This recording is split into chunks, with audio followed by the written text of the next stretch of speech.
So speaking din sa lead guitarist si Michael. Yes. No mic. Ayan. So ikaw yung lead guitarist. How does it kasi si Sir Rowell yung una na naging lead. Pero nung katong gipasan niya sa imuha, yung pagiging lead. Actually, kulban ko karon no. Ati, magina ko na ako ng mic. So, ang question ni ma'am is, katupod nga time po, grabe kay ko ka thankful ni God. Actually, wala pa na itabo. Ako nang ipangis Ginoo. Pero dili nanay ka dako nga gift bitaw nga blessings nga nani day koloraya day, which is sa una ako pa silang look up din. Ginawa sila tanawon. Yeah. One day na lang nakauna ko sila. So, Okay. dako kayo nga blessings para sa ko nga yes, opportunity na yun. Laliman ka, mahimo ka ang lead guitarista sa Yes. sa songs nga gihatag sa Ginoo para dagan kayo ma-encourage nga matulungan og tanan katawhan. So I'm so very blessed nga gihatag sa Ginoo sa So ang pag-guitar is something na bata ka pa din just like Joshua na muna gid sa actually start ko sa guitar is high school na. And frustrated kay ko sa una. Pero salamat sa Ginoo kay mga wordy songs gamit po niya.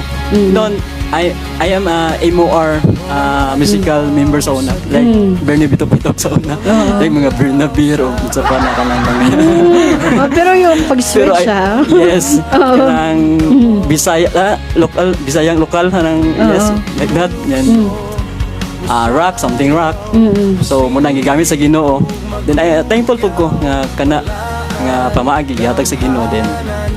Naka-learn ko sa worldly and nakaka-on ko dito na sa pagka-Christian. So karon salamat sa Ginoo. Nagpadayon ko kuan sa tabang og gimay sa Ginoo. Yeah, so from now on you're using your gift para nagidet sa Ginoo. Yes. I'm not playing any more worldly songs. Yes. Well, that's interesting na high school lang. Third year. Third year pag yun, that's very interesting. Mga ganun, no, na marag, hindi naman siya quite late kasi bata pa magapon yung mga high school. Pero sa ako, ma'am, yeah. it's very late. Kaya ako igagaw kay 6 years old pa na gitarista na unang. Yeah. Oh my God. Malayo kay kung kuno na niya. Oo. Yes. Okay. Like sa akong manghod, ako nagtulo pero Bata pa siya. bata pa kayo pero sa wala pa ko nang may super blessed. Wala ko yung mayon sige. Oo. Amazing. Alright, so kamo musicians maging matanan, pero is there a genre na kana inyong ganahan na genre sa music? Kasagara mga musicians na maging may different nga genres din. Actually kami lilay may mga genre. Yeah. Pero I respect them. Ako gusto ko genre karon nga modern rock then with Modern the techno, the thing. Yes. Si DJ Renzo ganahan siya metallic. Rock. Muna yung mga bet niya. Ganun po ko na job.